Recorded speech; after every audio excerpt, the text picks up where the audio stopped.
Hello, good morning everybody. Yan na naman, magluluto na naman ang mother niya. Ito, pinaritong isda at saka magchachapsoy ako for today. Yan ang aking for today's menu. Ayan. Siyempre alam niyo na ang mother niyo. Ang mother niyo ay busy lagi.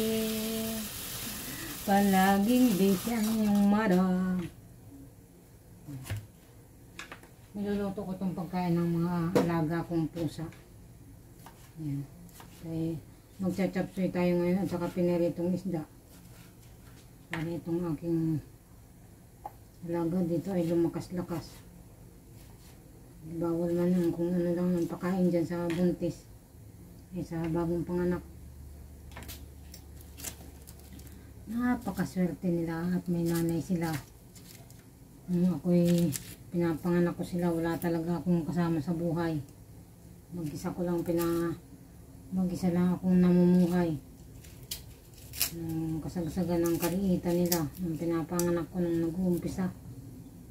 Kaya sila ngayon napakaswerte.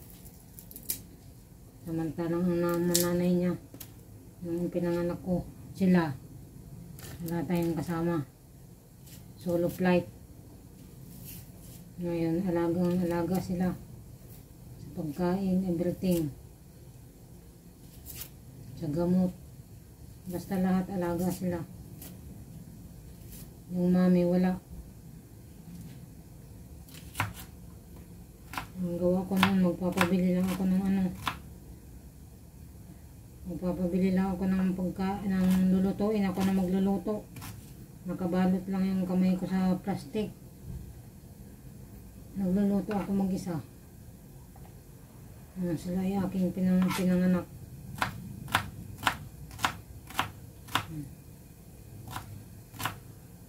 Sila ay napakaswerte ngayong sila ang nanganak.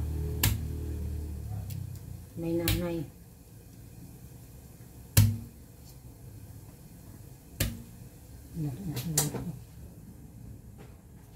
Nagluto lang ako ng pagkain ng mga alaga ko kay mga guslo ko nun baga.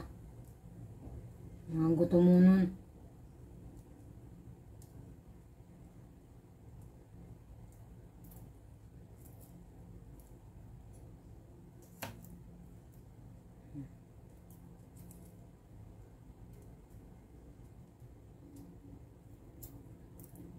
Ayan. Pagkatapos ko dito, maliligo na ako. Tapos maglilinis ako sa labas. Marami pa akong lilinisin sa labas eh. Igigisang-gisa ko lang to. May kanin naman na dyan. Nagluto ko kanina umaga.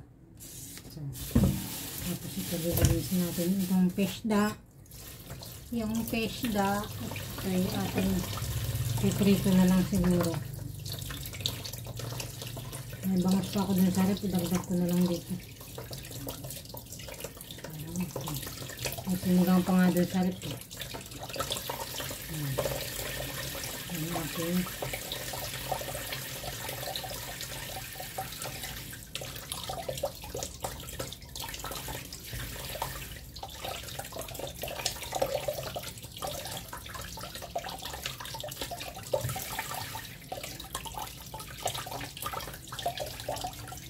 Kagabi, nang tinula ko kahapon na umaga, nagsinigang ako.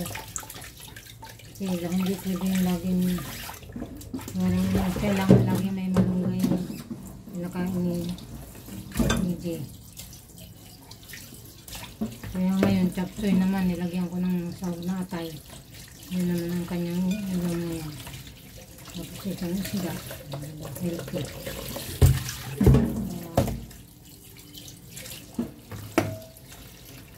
Kain ng tama.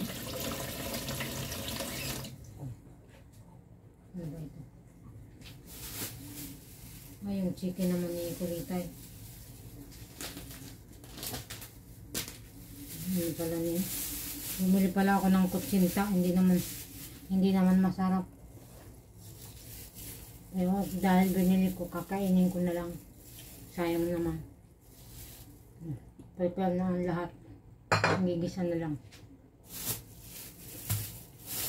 Ito naman si Kulit. Binili ko ng chicken. Kaya nagre-reklamo na naman.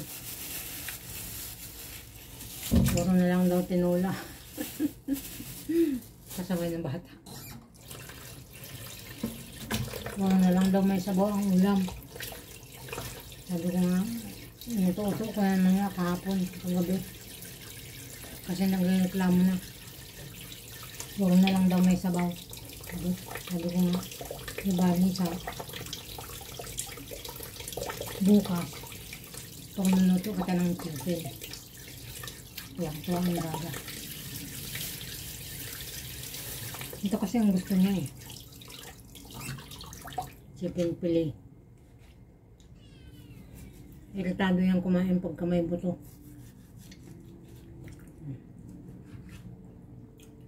Yan ang kanyang ulam. Ano lang natin. Biyakin lang ng konti.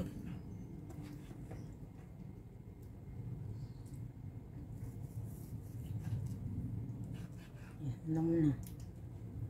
Ang batang kulitay na yan. Gusto na laging chicken. Sabi ko nga, hindi tayo makapag-jollibee na ulan. Hindi madalas sa Jollibee na ulan naman. Ito. Tested na dito sa ano. Kaya mag-Jollibee tayo pagka wala ng ulan. Makdo pala.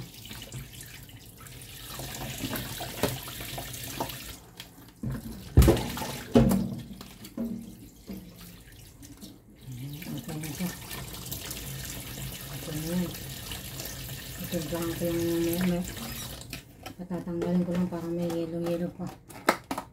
Okay. And now, ito naman ang ating gagawin. Pakainin ko muna mga pusa ko.